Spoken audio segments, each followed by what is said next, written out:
Through a Scottish Prism, the programme that is unapologetically pro-Scottish independence and anti-Westminster rule. Everything we say here is viewed through a Scottish prism. Brought to you by Barhead Boy. Folks, and welcome back to Through a Scottish Prism. I hope you and yours are well. Been another very eventful week in politics in Scotland and out with Scotland. We're here with the gang to go through some of it. And where better to start, Phil, than this famous little story. Mr. Sarwar, as the National points out, the gamble gone wrong. He shouted for Keir Starmer's head, and it didn't happen, and he's been ignored, humiliated, and we'll come on to some of the things that some of the people are saying. But it strikes me, Phil, I don't know what you think, but it seems to me he thought or was informed or told that Starmer was dead man walking, and then he thought he would get himself, look like the big tough guy and get in there first, and it's come back to bite him on his little sleek-it bum. I would concur with that, Roddy, for sure. Because this is, I mean, even Standard is supporting. The leader of Scottish Labour has said he stands by his call for Prime Minister Sir Keir Starmer to resign. First mistake, there is no Scottish Labour Party. Wikipedia states Scottish Labour is registered with the UK Electoral Commission as a description and accounting unit of the UK Labour Party and is therefore not a registered political party under the terms of the Political Parties Elections and Referendums Act 2000. It does, however, have some autonomy from the UK Labour Party because, as with Welsh Labour, it's got a general secretary. That's it. You've got an office manager. That's what it is. It's not a political party in Scotland. So it goes on, the Standard goes on.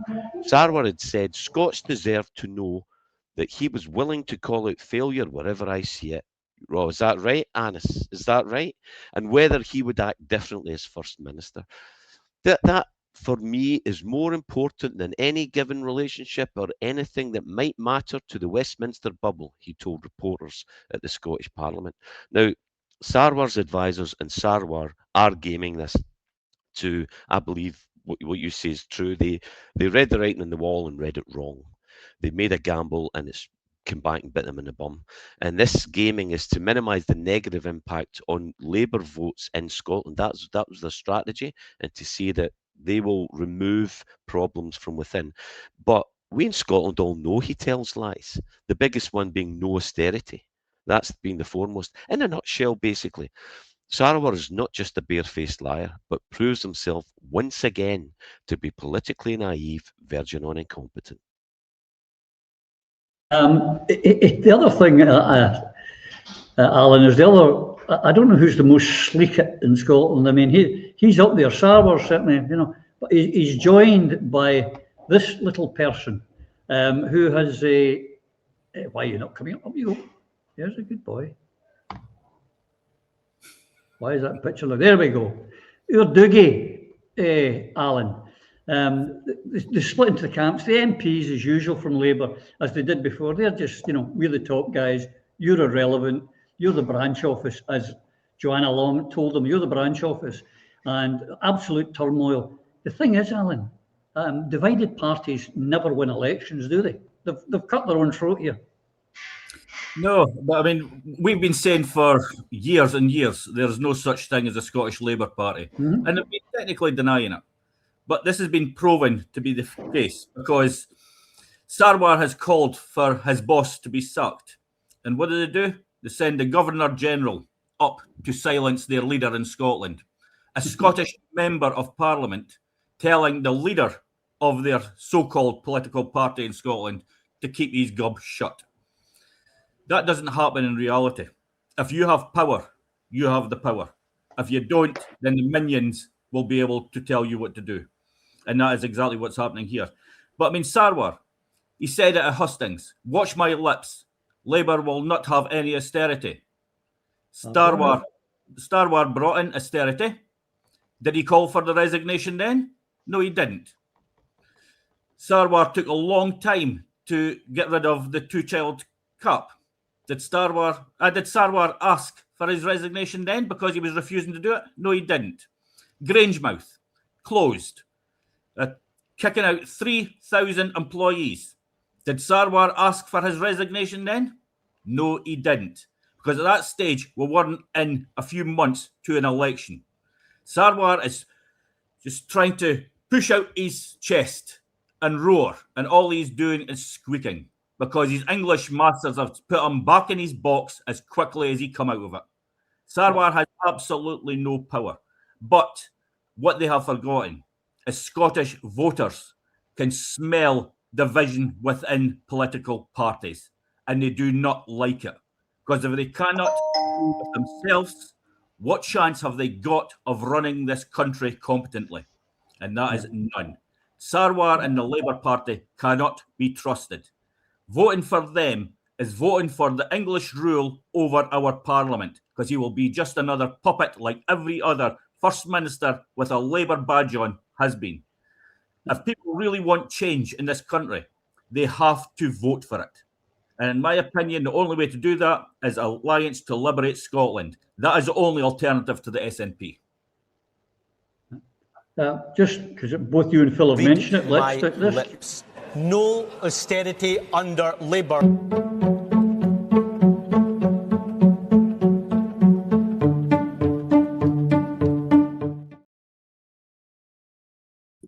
I don't mind even giving the SNP a wee plug for that one, Eva. But, did you really have to? Standing up for my backside. Yeah, well, don't worry, we'll speak about it later. But Dougie's gagged the MPs. They were told they couldn't comment. But, I mean, we're led to believe, they make us believe that he's the leader in Scotland. So, therefore, technically, then these MPs, he's the boss of the MPs from Scotland. We know that's a load of brown stuff. But it's actually the other way around. But I would suggest, here's my Mystic Meg moment, Eva. I would suggest as soon as the Holyrood election's over, he will be, the men in grey suits will arrive and he will be a goner. But this is what's wrong with the party political system, and it's why people are so scunnered with politicians and party politics generally.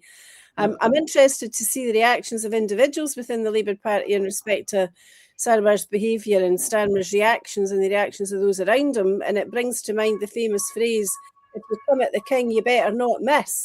So Sarwar's wings will be well and truly clipped very quickly.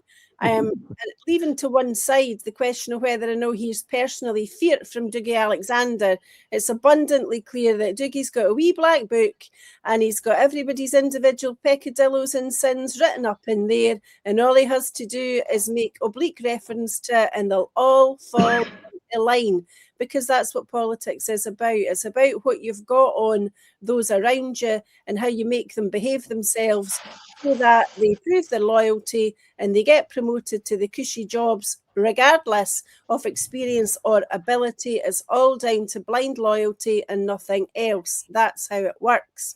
But interestingly, this is not the first time that Sarwar's courted controversy in the run-up to an election. You'll remember his promises, as Alan referred to, where Labour was going to save Grangemouth, and Labour was a vote to save Grangemouth, and we all know what happened. But the other thing he's come out with is that he said that now the Labour Party in Scotland would be opposed to the Gender Recognition Reform Bill, and he says the Labour Party in Scotland would follow the decision of the Supreme Court. Well, funny that, because the decision of the Supreme Court is not yet being followed by Labour, who are in government in Westminster. So another screeching U-turn made for only political gain because there's an election looming. Nobody, particularly no woman in Scotland who's going to cast a vote, should look beyond the performance of Sarwar and those around him during the voting on the GRR bill, because he had his people voting in the main for it. And he was loud and vocal enough at that stage about equality, as were his pals around him. And they've only changed their mind now because they've got to, because there's an election coming up. But in the fullness of time, he and others will continue to toe the Westminster line, which is to currently refuse to proceed with guidance that's required under the equalities legislation and the equalities advisors, etc., to continue this nonsense in relation to women and how they're treated.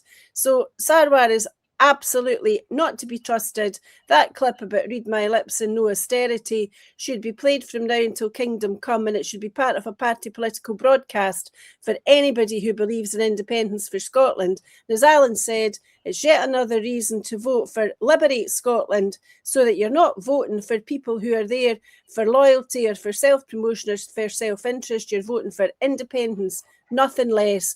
And then nobody will give a stuff about the reactions of anybody in number 10 to anything that happens in Scotland, because we'll be making our decisions for ourselves, by ourselves. And the days of men in grey suits coming north to frighten the Scots and quell the Scots will be gone forever. Yeah, that'd be good. I wish they hope they are. But here's the thing, Lloyd, you know, they're promoting everything, SNP bad, 82 days to go, or whatever the heck it is, 88 days to go. They want to change. That's what they're telling us. No, they're not. When they don't strike, they're getting told to sling their hook. But the thing about Starmer's not safe yet. I'm of the opinion, I don't know what you think, but there's more to come out of the Epstein files, and we don't know how much more is going to come back and bite Labour in the backside again. Starmer's not clear yet, but for the moment he is, and whatever happens, Saber's dead man walking. Aye, there's no question about that. But I think we really need to examine this properly. I think Sarwar did the only thing that he could do at this particular stage. 100 days away from the election, the Labour Party's at a national level, a UK level, is absolutely toxic in Scotland. Starmer is toxic in Scotland. So this was I think, a very inept, but really the only opportunity he had for him to actually state that he's in charge. Unfortunately, what he's come to discover is that the gerrymandering of the Labour Party MP group from Scotland at Westminster was done by Morgan McSweeney and Starmer's loyalists. So he has nobody, with the possible exception of the wee guy with the beard and the specs that saved Grangemouth. Apart from him, who has he got? He's just got nobody.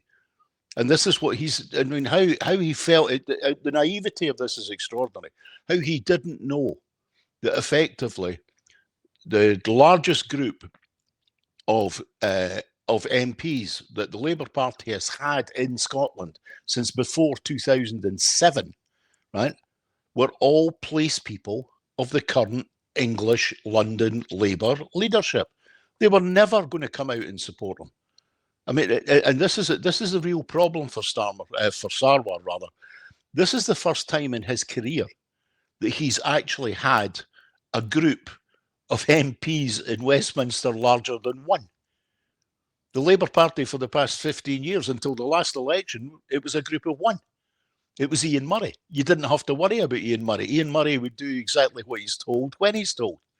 What Sarwar has discovered this week is that whoever advised them to take this forlorn hope action, which I have to say it's the only thing he could have done in the circumstances to try and distance himself from Starmer. But the timing of it, the methodology of it was utterly and completely naive and inept. But what he has now discovered is that what we've always known, which is the Labour Party in Scotland is an accounting unit of the Labour Party in London, it's more than that now. The Labour Party MPs in Scotland are firmly part of London Labour. For goodness sake, Starmer's advisor, chief of staff, who had to resign the other day, his wife is the MP for Hamilton. Morgan McSweeney's wife is the MP for Hamilton. Now, come on. Starmer didn't know that. Michael Shanks, the energy minister, straight out of teaching sixth form pupils, straight into being the energy minister of Great Britain. Did Sarwar really think that Michael Shanks was going to come rushing, screaming to his rescue, going, yes, Annas knows what we need to do come May? It's extraordinary that this has happened. But then again, it shows the real lack of ability that there is within Scottish Labour. I mean, the destruction of Scottish Labour in the 21st century has been a sight to behold. And now we're watching the very end of it, because Sarwar can no longer count on either the loyalty of his members of the Scottish Parliament, and he never ever could depend on the loyalty of the members of the English Parliament from Scotland, because they've all been parachuted in. I mean, Anas Sarwar is in a nest populated by cuckoos. That's all there is to it. He's a lost man. And it's impossible to feel sorry for Anas Sarwar because he's just a totally unsympathetic character. But by the same token, I think what the Labour Party in Scotland have proved this week is that their loyalty is to the paycheck and nothing more than that.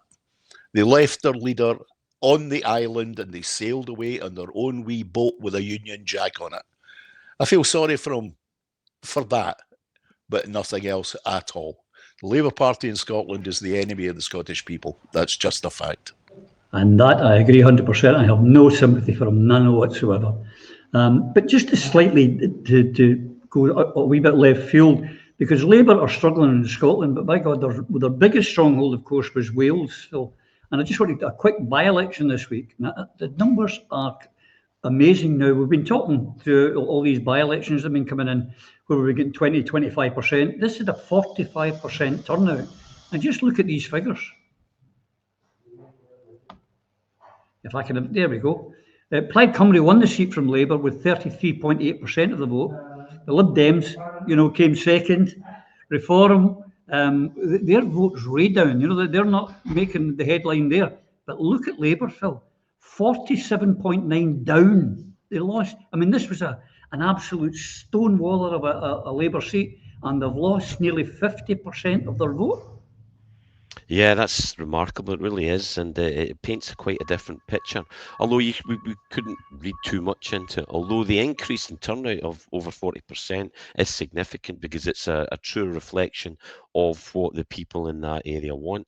Now, the score, the numbers that turned out clearly Plaid were engaged with the people and got their vote out.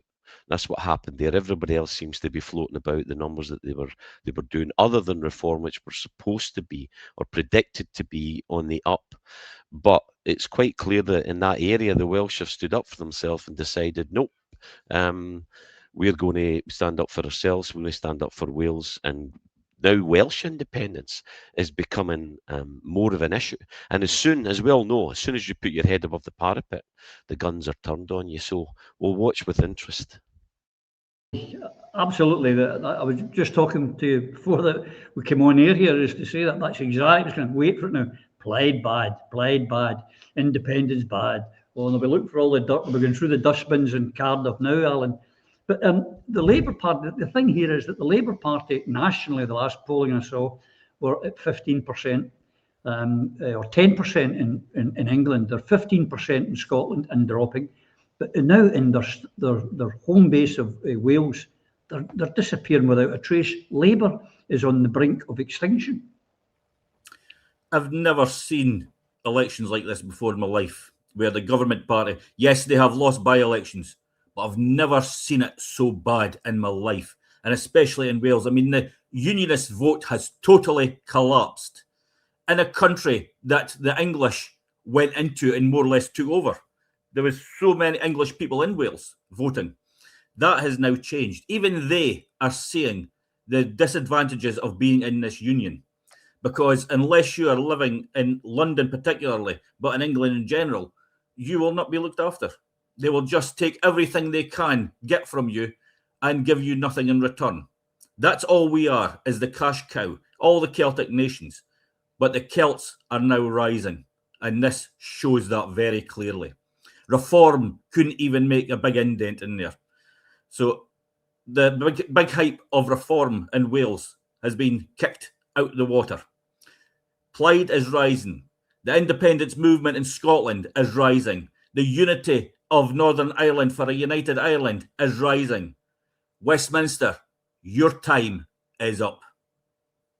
It is a fact, Eva. I mean, I was thinking maybe the Alliance to Liberate Party should have changed their name to the Scunnered Party, because people are scunnered with the Labour and Tory parties. And, that's why, in my opinion, why at the moment they've got, maybe Reform's the answer. A lot of people are jumping there hoping that you change the party, that's somehow going to do it, or you change the Prime Minister, it's somehow going to get better. But it's not. It's the system that's ruined. but the people are starting to see through it. And the fact that the Labour Party and the Tory Party are in free fall tells us that there is something going on out there. I don't quite know what it is yet, but there's something going on. People are beginning to understand the political system far better than we used to, because I don't think any of us here, with the possible exception of Lloyd, understood just how much skullduggery there has been for decades in politics. Phil obviously saw it when he went to Westminster. What you see is not what you get. And we've realised, particularly because of access to the internet and this 24-hour news stream, you can see the news stories as they develop, and you see far more detail, and you get an awful lot more information now if you're prepared to look for it, if you're prepared to listen to it, and if you're prepared to question what is put before you than our fathers or our grandfathers did. And what I'm really heartened by in Wales is this follows on from Plaid Cymru winning the parliamentary by-election for the Welsh Parliament in, I think it was October or so, when Lindsay Whittle won. And he had 47% of the vote for Plaid Cymru. That was Labour's first parliamentary defeat in Caerphilly for 100 years. This local authority by-election is replicating that position, and more power to the Welsh. Remember, Roddy, when we did Prism just after that Caerphilly by-election result, and you played a part of that song, Iam o hyd, the Welsh song, and the words of it mean, we are still here. And it just shiver up your spine, your hairs and your arms go up on end listening to the Welsh people singing that song. And I'm glad to see that the support for Plaid and for other independence parties and for independent independence candidates in Wales is on the rise, because the Welsh people deserve to vote for their independence, because it's looking like very slowly but gradually, and in instances like that, the people of Wales are going to vote for independence. And I can't wait till they do that, hopefully very shortly after the Scottish people do it too.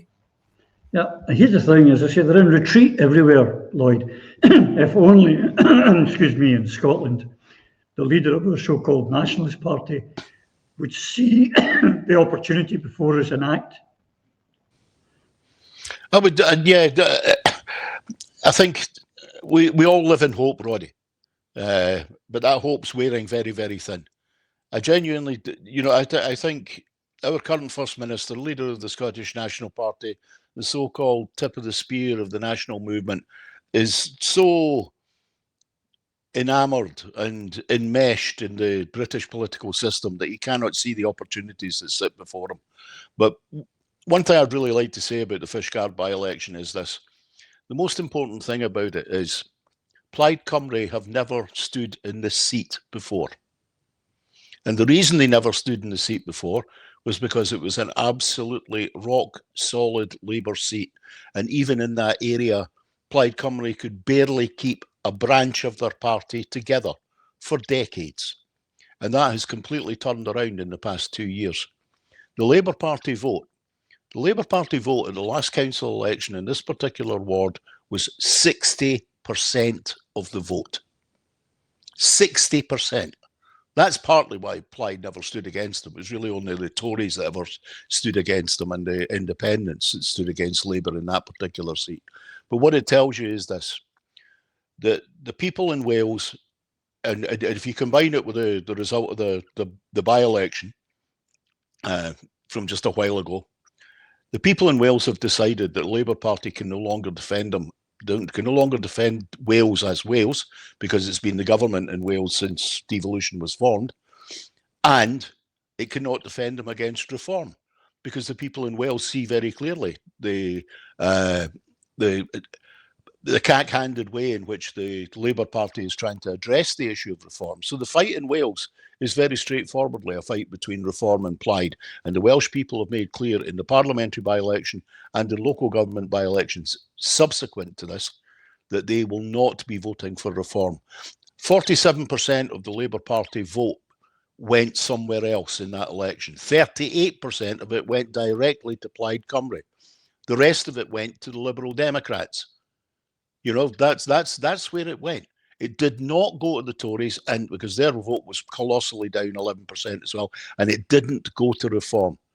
So what it tells us is that the people of Wales are waking up, But then again, they've got a leadership that's pretty well woken up over the past year or so.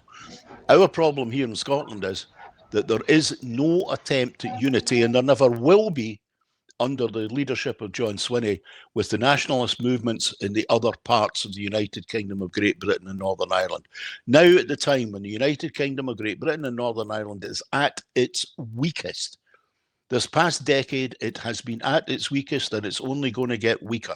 Now is the time for the Celtic countries to move and work together, not through the structures created by the British Strait, like the Irish-British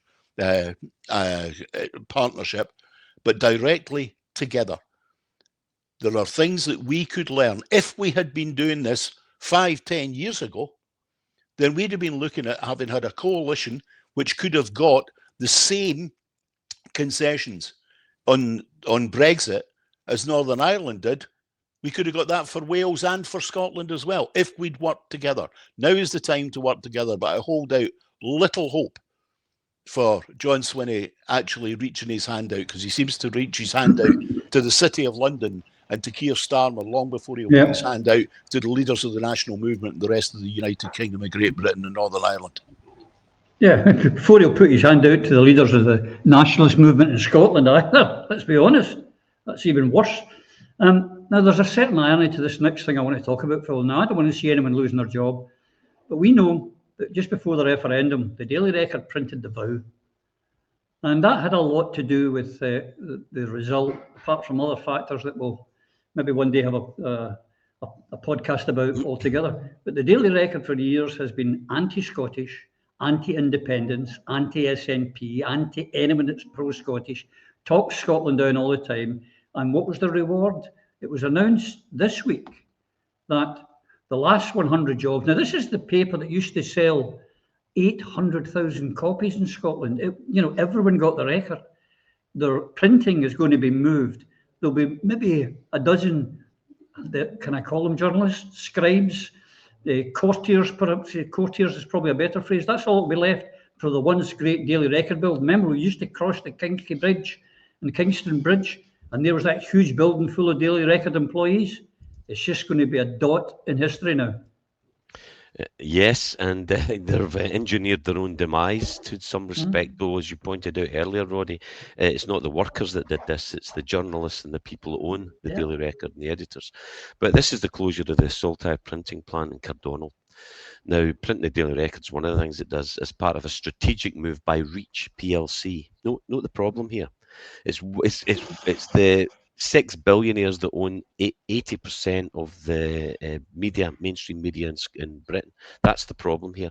So they're putting around 100 jobs at risk. Well, most of them will go. A couple might be transferred south, and the printing work will be transferred to Oldham, Greater Manchester. Okay, and it's one of the standard resizing. The company's already begun the consultation process affecting employees, but it's also closing its Watford site, with work being moved again to Brock, they're based in Hertfordshire, outsourcing, and they're outsourcing it. And you're right, when Cardonal printing plant was opened, the Daily Record sold some 700,000 copies. It went up to 800,000 at once, as you say. Few then would have imagined how newspaper sales would decline, but they have. And it's not just the Record, it's everywhere. Today, the Record's circulation stands at 37,000, and the Scottish Daily Express sells about 10,000. Change days. This is what happened when you print lies. Absolutely, but isn't it funny, Alan? It's always like Grangemouth, close it down and move production down south.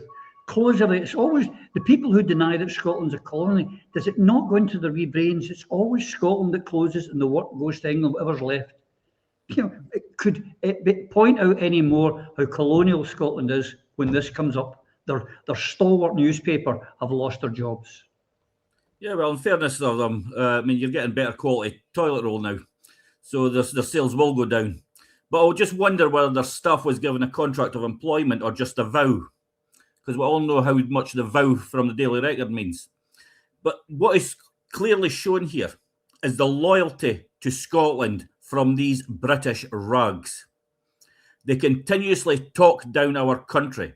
Is it any wonder our citizens are no longer reading it? Because our citizens know that what they are reading is lies about our own country. If you want to run a business in Scotland, don't run us down. Don't tell us that we're too stupid, too poor, and too wee. You know fine that we are a country that can run our own affairs like every other independent country. But I mean, I've got some sympathy for the staff, like I do for all Scottish workers. But something has got to be done to stop these people from just tearing their heart out of Scotland, because that's what they're doing. They're making Scotland high unemployment areas, because it's not just the staff who work for the Daily Record. It's the ones in the local shops around the areas as well that are affected, because their businesses suffer when industries close. So we have to start building true Scottish businesses, true Scottish media. And we have to take control from Westminster and put them back into Scotland's control. Because while Westminster is controlling anything in Scotland, it is not safe. It can go at any time. And we've seen that with Grangemouth. We've seen it now with the Daily Record. People of Scotland, if you want to retain your industries, your proper news, and everything else that you hold dear, then you have to get rid of Westminster. And you can only do that from making our country an independent country. There's a lesson here, Eva. If we look at, we've discussed Sarwar, who's loyal to England and stands up for England every day, and they slap him down the first time he steps out of line and just tell him who's the boss. And it's not just Sarwar, it happened to everyone that's ever led the Labour Party in Scotland. And then we've got the Daily Record, the ultra-loyal Labour paper, being slapped down and sacrificed. That's what loyalty to the English Union gets you. There's no return loyalty, is there? You're making me feel old, Roddy, because the best part of 50 years ago, I sold the Daily Record because that was my job after school and at the weekends working in the local paper shop. So there's, roughly speaking, about 2,000 households here in Alva, and practically every household back in the 70s and the 80s bought the Daily Record. Now there'll be a handful of them sold in the town. But at the same time as I was selling the Daily Record, the customers in the main were working people in the morning going off to either the mill or to Weir Pumps or to United Glass or to the brewery. And guess what? Most of these businesses are gone too. But folk would come in, they'd buy a Daily Record, 20 Weir Eagle or 20 Embassy Tipped and a Mars Bar or a Milky Way. Well, thankfully, we are seeing the demise of the Record, which I'm pleased about because of the lies that they were guilty of publishing. We've seen that cigarette consumption has gone down dramatically because people understand you shouldn't smoke. We're still eating too many Mars bars, though. And where we've got to learn a lesson is learn the lesson of the Daily Record and why there is the demise of the press. And it's because people don't want to be fed lies and nonsense and spin and obfuscation any longer. And what it brings to mind is these jobs that are going south are not going to be replaced by any jobs coming north. But remember again, during the general election campaign, we were told about GB Energy and how it was going to be headquartered in Aberdeen and there were going to be thousands of jobs there for Scots people. Well, Google GB Energy and jobs, and what you'll find is there is currently a vacancy. So all you viewers who are watching this on Sunday afternoon, get your laptops fired up and get your application drafted, because guess what? How many jobs are advertised for GB Energy in Aberdeen today? 1. And guess what it is? Senior Media Manager. And if you scroll down and you read the job description, it tells you all about what GB Energy is designed to be. It's going to be a publicly owned, operationally independent energy company designed to drive clean energy deployment, blah, blah, blah, blah, blah. Job description, exciting opportunity where you will lead on proactive and reactive media handling. And you can see the whole job description there. And then when you get near the bottom, it says, here we go, that to begin with, you'll not actually be employed by GB Energy because it's not actually up and running yet. It says your application goes to the civil service, and this is governed by the Civil Service Commission's recruitment principles, and there'll be a redeployment scheme for others currently working within the civil service. They can redeploy to Scotland from anywhere in the UK, of course. So they're not designed necessarily to be local jobs. And if I just find the right bit, sorry about this because I want to read the correct bit. The salary is £42,385, and your behaviour will be to do with communicating and influencing, delivering at pace and seeing the big picture. You'll collaborate with digital teams, and roles in what will become Great British Energy will be undertaken in shadow forum within the Department for Energy Security and Net Zero, and will be transferred to GB Energy when the GB Energy bill becomes law, because GB Energy apparently has not yet been birthed, even although it was promised pre-election. So those thousands of jobs that were coming to Aberdeen for the local people at the moment appear to comprise one job for a civil servant not employed in GB Energy because it doesn't exist. And here's my forecast, Eva. The job will be some person from England will transfer up and get the job. That's my forecast.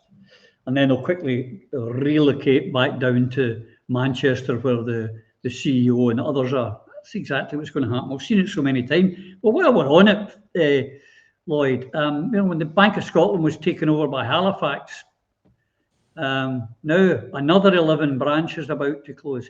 It's getting to the stage where you'll never have a bank anywhere in Scotland. There'll be nowhere where you can go in. There's certainly nowhere where you can go and talk to a human being if you've got a problem. Yeah, this is something that's been going on for a while, and it's one of the things which individually each member of the Scottish Parliament should have been fighting the case for their own people within their own constituencies, within their own region, to make sure that we do have a banking network that is actually useful to people. I don't think people properly understand how important the banking and the post offices are for our social fabric. These are the places where people meet each other that they don't meet in other circumstances. The post office and the bank are the places where particularly older people need the comfort of actually an interaction face to face with another human being, rather than spending hours and hours fruitlessly on a telephone listening to automated voices. It strikes me that the soft power that the Scottish Parliament and the Scottish Government specifically actually have in terms of local planning and such like things, their interactions with the banks on a day and daily basis in terms of these other issues outside of banking should have given them the ability to apply that soft power and suggest that maybe it's not best for the country, it's maybe not best for society that people are left without the ability to get easy access to banking facilities, and that should have been applied. Because I know that when the first tranche of bank closures happened, that there were moves within the Scottish Government to make contact at higher levels in the banks and point out how we as a country, we as a government, wouldn't look kindly on any organisation that closed down all its branches. Now it appears that these kinds of politicking are no longer part of what we have, and this kind of leads me back to just a little word on the previous subject, the Daily Record. I remember a long while back, Alex Salmond, before he was First Minister, used to spend an inordinate amount of time meeting with the editors and the owners of all of the print newspapers and in the electronic media in Scotland to try and pass the message to them that, given the rise in support for independence and the rise in support for the Scottish National Party, that for all the newspapers and all the electronic media to take against the Scottish National Party, they were actually denying themselves. And back at that time, it was around about 25% of the population. Then the next time Alex went to see the heads of these media organisations, it was to point out to them that 30% of the country now supported the SNP. Then it was 35%. Then it was 40%. And that, in actual fact, the newspaper that bit the bullet and decided to support the concept of independence, not the National, that doesn't count, that's a comic, but on the mainstream newspapers, what they were effectively doing, and Alec made this very clear to them, they were effectively cutting the ground from themselves, because they were, we refer to it as constantly telling lies. His approach was constantly being negative about the Scottish National Party and the ambitions and the aspirations of the Scottish people. That the newspaper that jumped on the bandwagon, that moved in the same way as the people, that took up the cause of independence and a pro-Scottish view on a day and daily basis, would have actually built for them right there and then 30 to 35% of the population of the country would buy their newspapers, which is considerably more than any of the newspapers in Scotland are selling now. Now, that aside, rant aside, why? In real business terms, why would a newspaper ignore entirely a third of the population, or a quarter, or half of the population? I mean, it's reminiscent of the Scottish government's attitude towards women in this country and the rights of women and girls in this country. They've decided to just abandon completely 51% of the population, and they will go the same way as the newspapers go. When you abandon people, when people are showing that they have an interest in something, and you choose not to provide them with that service, then you will fail. Our banks will fail if they continue to prevent the people having an opportunity to take up their banking. And this is something which is absolutely crucial to the fabric of our society. As people grow older, particularly when we're in this cusp situation of the creation of the internet world that the majority of the people live in, there's a sizable minority in our country who do not understand, live, or can cope with the internet world. And those people are being abandoned. And it's not just older people, it's people with learning difficulties, it's people with sight and hearing difficulties. All of these issues, which make for the coherence of a society, can be helped by the simple act of being able to go into a post office, being able to go into a bank. And it is the politicians' responsibilities, MPs, MSPs, and the Scottish Government, to maintain the fabric of our society, not let it be just ripped away for the sake of small profits. That's all I've got to say. And well said it was too, sir. But the other thing is that the people that own these papers have got so much money, they don't really care. They've made their money, they don't care. They've got this ideology in their head. And nothing was more obvious of that this week than Sir Jim Ratcliffe. Now, I want to go into this. I'd just like to play a quick video, if I may, Phil, because he lied, and it's been taken up as fact. And that's one of the problems in the UK. False narratives, fake news is turned into truth to suit the narrative of the racist, the right wing, the powerful, the greedy, and not for the needy. If you really want to deal with the major issues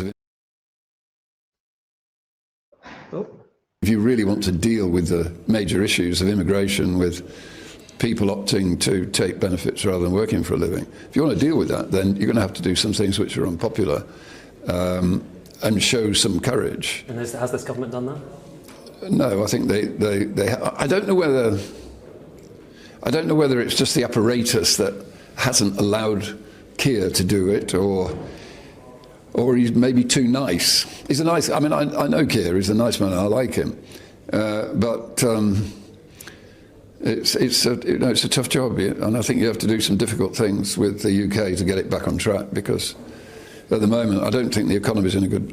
You can't afford. You can't have an economy with 9 million people on benefits, and huge levels of immigrants coming in. I mean, the UK is being colonised. It's costing too much money. It will cause. It'll cause. Well, yeah. The UK is being colonised by immigrants, really, isn't it? I mean, the population of the UK was 58 million in 2020. Now it's 70 million.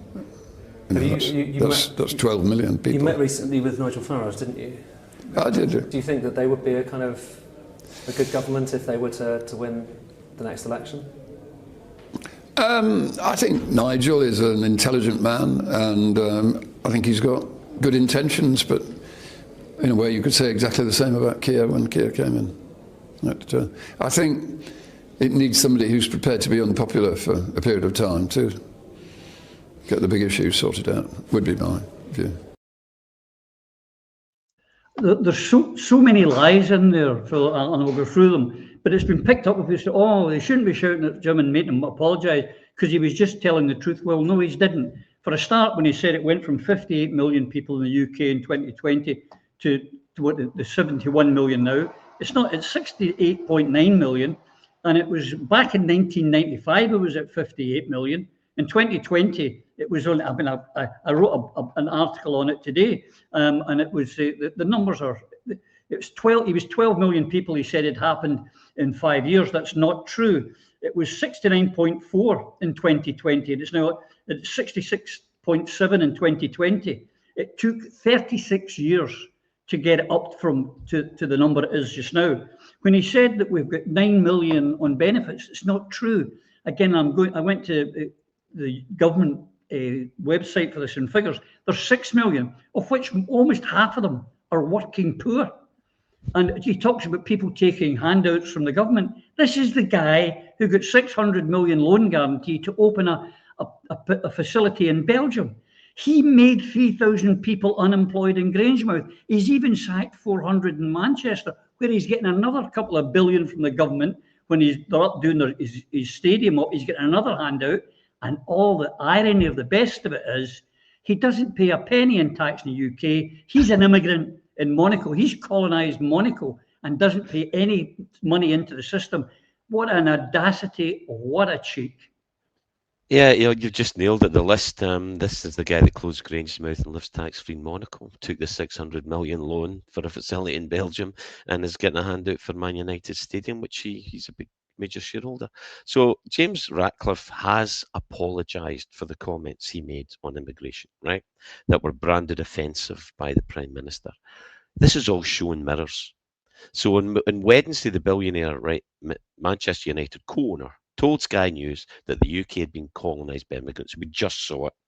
And he said, Starmer's too nice, difficult things need done. You heard the message. This is what was reported quite deliberately, because Starmer came back and said his remarks were offensive and wrong, calling him to apologise and describing the UK as a proud, tolerant and diverse country. The damage was done quite deliberately. The message was dropped. The Starmer stood up to be seen to be the good guy. But what he's doing is just enforcing the same message. People get that message that Radcliffe, Farage, and those of those ilk are putting out there. They're blaming immigrants and the poor. The drama from Starmer about apologies is a strategy to simply enforce the message. Blame the poor and immigrants for the billionaires continuing to asset strip the UK, especially the richest part of it, Scotland. Alan, here's the other bit. In 2025, and this is from the Office for National Statistics. This isn't something I've made up or it's been made up by someone else, a newspaper. And total immigration into the UK was 898,000 legal. I want to stress that, legal. Emigration by Brits leaving the country was 693,000. So the net gain was 204,000 immigrants, of which at least 50% of them were here on study visas. And I don't know, yes, some of them will stay and they'll take jobs and they'll contribute. But a lot of them will return to their land from whence they've come. And yes, more students will arrive next year and the next year, but more and more will leave to go back. And also the ones that stay, the immigrants tend, unlike Sir Ratcliffe, they work and pay taxes. They don't drain as they would imply. The problem is, though, Alan, the right wing and the racist have jumped onto this as fact because a billionaire said it. Yeah, well, I mean, Jim Ratface is just doing exactly the same as what every other racist does. Tries to blame the immigrants for the total and utter incompetence of the British government. Because within those figures that he gives, you're talking about pension credit in there as well. Why do we get pension credit? Because this government pay a pittance of a pension to our pensioners who have contributed all their life for it. That's why. You have in-work benefits because people like Ratface himself pay low wages, so the government has to subsidise his employees so as they could live. That's the problem. And he has had more subsidies than anyone else that I know from taxpayers' money. And what has he contributed back to the system? Nothing. He has thrown people onto the dole. He's paying low wages to his employees who are forced to then take the benefits, in-work benefits. The man is a rat. And whatever he says, the people of Scotland should just totally ignore, because all he's looking for is to fill his own pockets. But I'll tell you one thing that he did say that I agree with.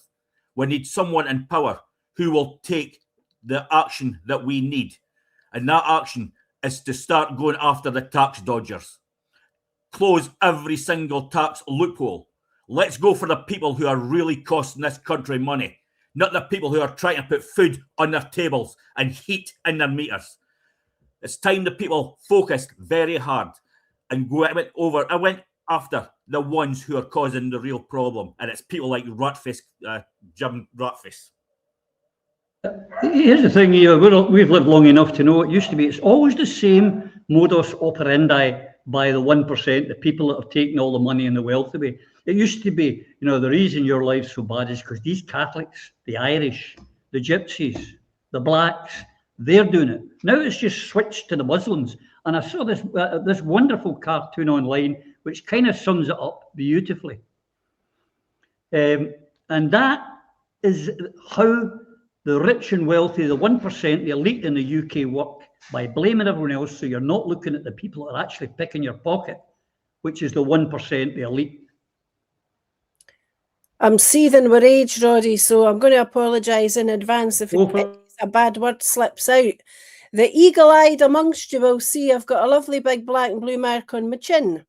No, I've not been boxing again. I was in hospital for surgery recently, and I had a clamp on my face.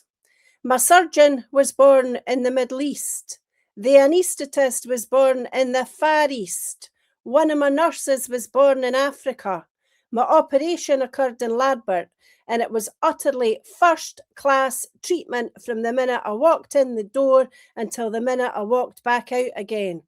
While I was in the hospital, my office continued to function appropriately, thanks to my landlord who was born here, but whose parents were born in Pakistan. And yesterday I went shopping in Alloa to Anna's Larder, where I bought chocolates and cakes for Valentine's Day from Vilma, whose family originate from Italy. And my mum is looked after by carers. Every single one of my mum's carers comes from the Middle or the Far East or from Africa. And I would invite people who might know carers who come from the Middle East or from Africa to ask them what their backgrounds are and to ask them what their educational qualifications are. Because every carer who looks after my mum is a university graduate, and several of them have several degrees. Some of them got those degrees abroad, some of them gained them here. But they're all working as carers because they're not allowed to have the status of a skilled worker. But they've all got skills that could be put to good use in Scotland. And these reasons are some of the reasons that underpin my desire for Scottish independence, because the Scots understand more than most what it's like to have to leave your country and leave your home to go and make your fortune abroad. I've said before, I'll say it again, my dad did it, but he didn't want to have to. Phil does it often. And I'll close with this. I live with an Irishman. You can think on as to the reasons why he and his family had to leave Ireland. So don't anybody bother your backside slagging me off for anything I've got to say about immigrants. When Scots left Scotland, went round the world and built the world, and most of them would far rather have stayed here and built Scotland. I want to see Scots living in Scotland and building the Scotland that we deserve to have, which is warm, welcoming, prosperous and successful and humanitarian. Indeed, well said. I actually put a blog I wrote out on Saturday, which was talking about, I'm in Dubai just now seeing my family. My kids had to leave to get a better life, and that's what they've done, and they've made a great life for themselves in a country which only has 20% of Emiratis in it. 30% Indians, 30% Bangladesh and Pakistanis. They have only 2.5% of Brits. There's America, all mixed up natures. There's no racism here. There's no glass ceiling here. There's the lowest crime rate in the world. Multiculturalism works if you let it, but it doesn't. But here's the further absolute irony and hypocrisy of this man, Lloyd, who is the Manchester United, we say, co-owner, doesn't like immigrants. 73% of the playing staff at Manchester United, guess what? They're immigrants. He doesn't mind them. And I put this out on Twitter. And so it's, yeah, but they pay taxes. So do the majority of the immigrants that come in. It's people like Ratcliffe, who being the operative word, skedaddles off to Monaco and doesn't pay his taxes. That Dyson, the guy, skiddles off to Thailand and doesn't pay his taxes. The ones that are in the Panama Papers. It's no, the Ahmed and his wife, who were the paper shop or working whatever, they're not dodging their taxes. It's these bastards. Excuse my French. I thought it was Anglo-Saxon. Now, I remember when the Rolling Stones, the Beatles, Jackie Stewart, and a number of other famous but moderately rich people in the 1970s decided that they were going to move from Britain because taxes were so high. They were utterly and completely pilloried in the newspapers, on television. These were unpatriotic losers as far as the British media was concerned. Now we have the situation where Dyson goes to Thailand or Malaya or Singapore or wherever the hell he is, so he doesn't have to pay taxes. Ratcliffe goes to Monaco, so he doesn't have to pay taxes.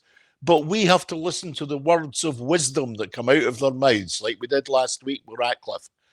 It's utterly ridiculous. What is it with this country that they think that just because people made an awful lot of money, they therefore have an opinion that's worth listening to? It's utter and complete drivel. Did they ask the great train robbers what they thought about the great moments of time? Because they were all quite rich. I mean, seriously, the acquisition of pounds therefore increases your intellect. I know for a fact that that's just a crock of shit. That is not true, right? Now, Ratcliffe should be getting nailed to the door like the like the diet of worms. He should be nailed to the door like an ex-papal bull and pointed out to him that in actual fact, he is the one that is betraying the country because he doesn't live in the country, he doesn't pay tax in the country, he assaults the country on a regular basis, and he takes money from central government so he can build a chemical plant in another country. Now, I'm sorry, by any definition, these are not the actions of a patriot. The actions of a patriot would have been to invest the cash in Grangemouth, develop it into the finest petrochemical and a chemical plant in the whole of Northern Europe. But no, he'd rather make money by building an absolutely brand new version of Grangemouth in Belgium to make himself bucket loads of money. Remember also, this is a man whose businesses, like Dyson's, are not quoted on the stock exchange because he is the owner. There are no shareholders in Ineos, right? He's a one-man band and he behaves like it.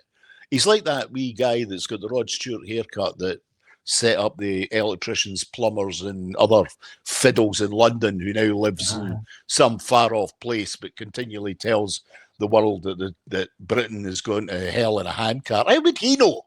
He's not even lived here for Charlie someday or other. But another one, another big-mouth millionaire who effectively made his money by paying people bad and poor wages in poor circumstances with poor conditions.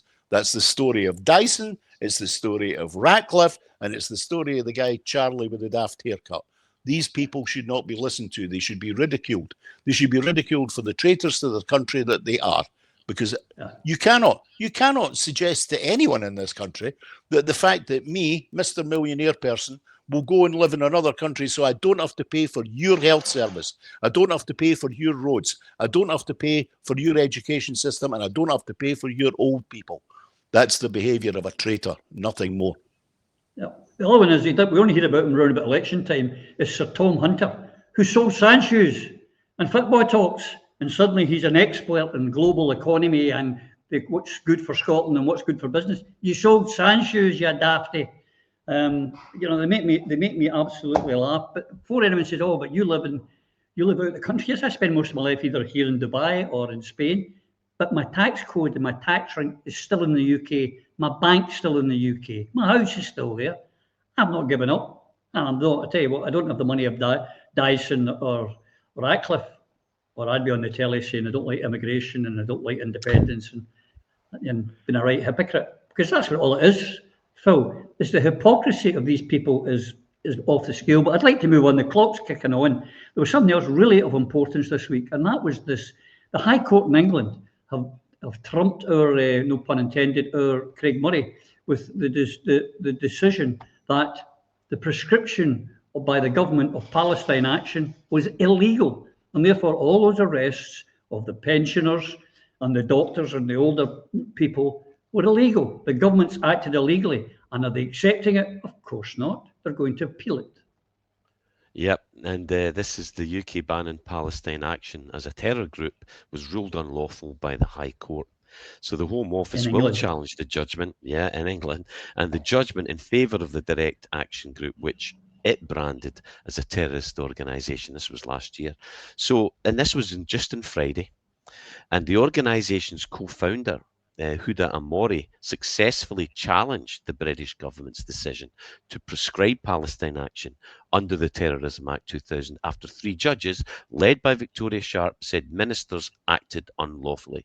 Now, members of the support group was made illegal last July and punishable by prison sentences of up to 14 years. So we're now in a situation, this is Britain today, we're in a situation where, I don't know if we've got time to go on here, but we're talking about IDF Brits coming back, several thousand of them, who will not face any prosecution for committing genocide or being partaking of an organisation that is committing genocide, when we have peaceniks like yourself, Roddy, most of them quite old, sitting there pleading with our government to do something to stop a genocide, being arrested and imprisoned for up to 14 years. This is Britain today. Unless you're quite old, Mr. Boswell. Cut that out. And while we're on it, Anna, because as I say, the clock's beating us, but I want to sort of make it a double question, because Phil's opened that can of worms for me. Thank you very much, Phil. Which is about the people. Another one that they put out here, and this is the ex-Tory, now Reform guy. Listen to this. You try and walk anywhere, and then remember, in London, Manchester, Birmingham, anywhere, you don't feel safe, right? You look at what happened in Birmingham with the Aston Villa Maccabi Tel Aviv match. You know, who is controlling our streets? Certainly not the police force in that case. All that stuff needs fixing, in my view. Immigration, any other country in the world, any other country, and I've done many jobs, I've travelled around the world, that gets 66,000 illegal men of fighting age from some of the worst war zones, worst places in the world, they'd call a national emergency. It'd be like the pandemic, right? The Prime Minister would go on television and say, we have a national emergency, we're going to enact national emergency legislation to stop this. We just live with it. Mention that, Alan. As Phil just touched on, we've got 2,000 soldiers, trained soldiers, who have participated in a genocide. He's not worried about them. And he's talking about the Maccabi Tel Aviv fans who had wrecked and ran amok in Amsterdam. The policeman who was wrongly sacked, in my opinion, in Birmingham was thinking of the safety, because it was football hooligans, IDF football hooligans. But the people at this guy and the rest of the establishment, all these poor, it was just anti-Jews. They hate the Jews. They deny the Holocaust. That's the problem. I'd be worried about 2,000 genocide murderers coming back into the country, wouldn't you? Yeah, I mean, hating the Jews, that's the oldest cop-out, because the vast majority of Jews do not like the IDF. They hate what is happening in Palestine. They know that the Israeli government are doing what the Germans did to them, and they are not accepting this. They are as much opposed to what Israel is doing as what we are. But it's not unusual. The British government just makes up the laws as it goes and decides which laws it will keep and which laws it doesn't. But if this does get appealed, I hope the Supreme Court calls for every single piece of documentation between British ministers, British civil service, and the Israeli government to see who is really behind this ban on Palestine action. Because the people of this country deserve to know the whole truth. Because it's not just, our country is not run from Westminster at this present time. It's run from Israel. They are taking their orders and they're getting the money from Israel to run their campaigns and line their own pockets. It's just total and utter ridiculous. I mean, if you go back to the International Brigade, who went to Spain to fight the fascists, when they come back to this country, they were arrested and locked up. Why is that not happening with these people who are going over to Israel and murdering Palestinians?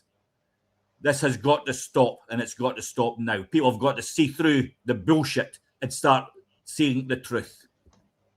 You ask why, Alan? Let me tell you why. Because if you go through history, the British, the English in particular, the English love fascism. They probably started it, actually, and call it the East India Company. That's fascism. Concentration camps in the Boer War in South Africa, fascism. Genocide in the Highlands and Islands in Ireland and Kenya and in India. That ethnic cleansing was the Brits. So that's why, because they love a bit of fascism. But time's kicking on. I'd like a couple of things in, and please comment if you like on it, Eva, but I'd like you to watch this video, because our main purpose on here is Scottish independence. And someone who I'll leave him to talk himself, and this is not from recent, this is previously, but it's worth listening to. Look, it's an improvement on spending your whole time talking about the process of obtaining independence, because let's be realistic, independence isn't going to happen yet, because Labour and the Tories are united in their desire to retain Scotland as a colony. And the same as they're united in their desire to keep Wales under London's control. And bluntly, because Keir Starmer has said it, even though it's contrary to the Northern Ireland Agreement, the Belfast Agreement, he's determined that there'll be no poll in Northern Ireland either, even though it's provided for in the Belfast Agreement. So there is no desire in London to give a democratic choice to Scotland. But the point about this strategy, which I like, is it's going to force the SNP to actually change their strategy and talk about why Scotland can survive as an independent country. That is why I got involved in Scottish politics. I'm not Scottish. You know, I live in East Anglia. And actually, I've got an Irish passport. So why, you might say, why am I here? Because my experience in Europe is that Scotland is a mid-sized European country that is more than capable of standing on its own 2 feet, making its own decisions, raising its own funds, could have a vastly better tax system, could be a fairer country. And it's that the SNP has got to talk about now, including the rubbish devolution settlement, which doesn't let it deliver the policies you want. In fact, constrains well-being in Scotland. That's what the SNP needs to be talking about. When they win that argument, they might win the argument for independence as well. Well, the first thing, Eva, our man in the chair was shitting himself because this guy was hitting too many home runs. But he's right, as I say, it's not from this week, but I thought it was beneficial to play that, because the SNP are still going down the Section 30 SNP 1-2 route. And he's right. If we are not united, they will tell you to go and stick your Section 30 where the monkey put its nuts. Absolutely. I'll rewind a wee bit to Palestine Action very, very quickly. We spoke about this earlier, a few weeks ago. We agreed that it seemed ridiculous that Palestine Action was deemed to be a terrorist organisation and therefore was proscribed. And yet, in Scotland, people who were arrested or detained or accused and being prosecuted in terms of that legislation were being offered a fixed penalty. You know, a fixed penalty is what you get for a minor road traffic offence or a minor breach of the peace, or, you know, almost a bald tyre. So it was abundantly clear that the Crown Office Procurator Fiscal Service in Scotland must have taken the policy decision that a prosecution under that proscription legislation wasn't really that bad after all. And funnily enough, what has the High Court said? Not one judge, not two, but three, said The group remains banned for now to allow further legal arguments, but the Home Office's decision to prescribe Palestine action was unlawful because its activities, although it uses criminality to promote its aims, its activities had not crossed the very high bar required to make it a terrorist organisation.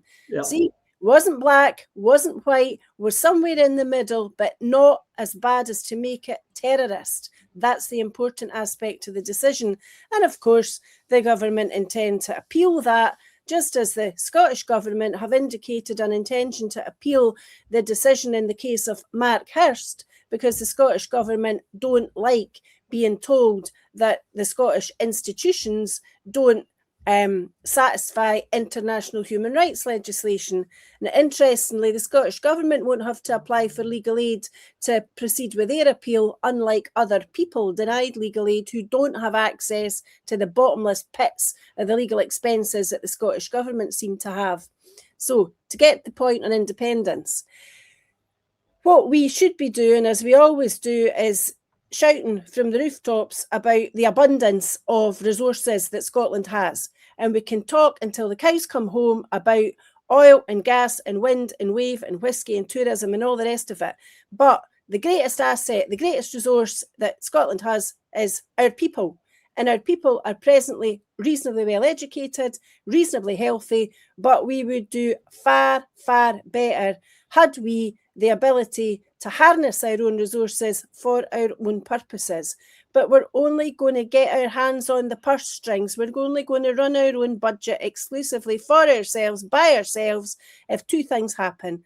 And one is that we create a solution in Scotland, for Scotland, by the people of Scotland, that is not London-centric, that is not Westminster-centric. And the second is that the independence movement has to be united like it's never been before. Yeah. It's clearly the forces of the union remain united. They will stand aside for each other, as they do now and again within local authorities, to make sure that unionists remain in power. That's what will happen at election time.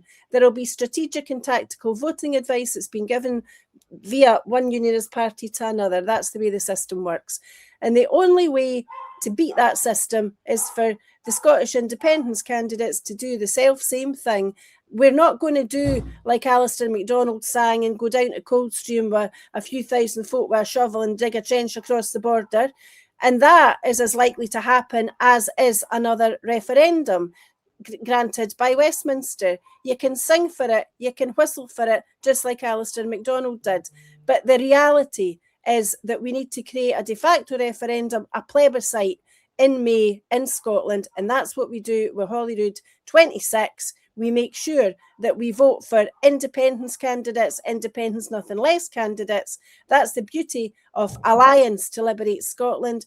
It says what we will deliver, an alliance to liberate Scotland, and all those who seek Scottish independence, candidates, activists, leafleters, keyboard warriors as well. You're all welcome to join us. Shoulder to the wheel, liberate the country, and start building the houses and the hospitals and the schools and the swimming pools and the football pitches that we so desperately need, deserve, and can afford. Yeah, and more gin distilleries as well. Before we finish, one thing I want to add to the two there of Richard Murphy's great sense, Lloyd, is this. Again, this is the people who say we are not a colony.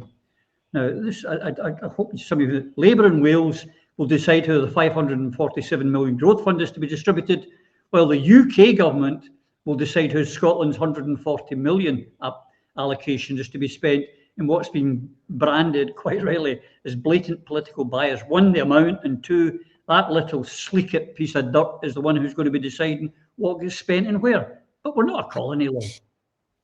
Oh, of course we're not a colony. The Scottish middle class have declared we are not a colony, therefore we are not. Yeah, absolutely. You know, you don't get an MBE, an OBE, or eventually get your arse on the red leather if you run about telling folk that you live in a colony. That just doesn't happen. I mean, it works in reverse. See what happened to Anas Sarwar's dad. He had to go to India, become a governor. He was never getting the governor's job here in Britain.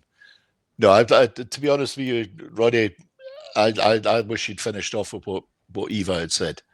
The most important thing for us this year is to continue to attempt to drive all the elements of the national movement together to recognise that May the 7th can be a plebiscite. It can happen this year. It's within our power to do that if all the elements come together. And I would only say one thing.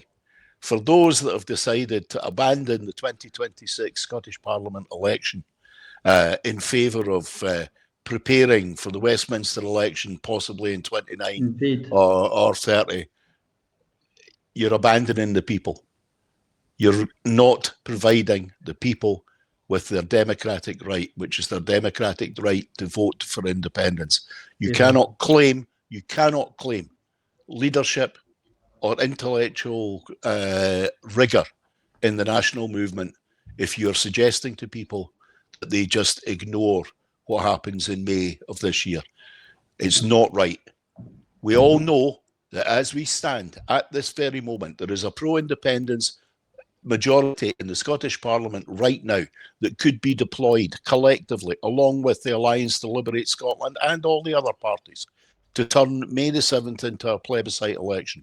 We unfortunately at the moment are getting no indications from that pro-independence majority in the Scottish Parliament that they're prepared to apply the power that comes with that majority. And that is unfortunate, but time is still available for the broader campaign to draw its elements together. Not many of us hold out much hope for that happening, but if the people actually cared about the people of this country, if the politicians and those who would be politicians cared about the people of this country, then all of their eyes, all of their efforts would be focused on the 7th of May as a plebiscite election to deliver independence for this country and a possible better future for our children. If you don't do that, then you're abandoning responsibility, and that in itself is criminal. As I say every week, folks, the people from Alliance to Liberate Scotland need more help, and they need the help from you. They can't do it on their own. Techie, can you run that along the bottom? You can get in touch with them at info@liberatescot.scot. And volunteer services ain't going to happen if you're just sitting at home being I understand what Eva said about keyboard warriors. Yes, keyboard warrior helps, but they need people in the street, they need people on the ground. So get your bums in gear. Until we see you again, may you and yours take care. Through a Scottish Prism, the programme that is unapologetically pro-Scottish independence and anti-Westminster rule. Everything we say here is viewed through a Scottish prism. Brought to you by Barhead Boy.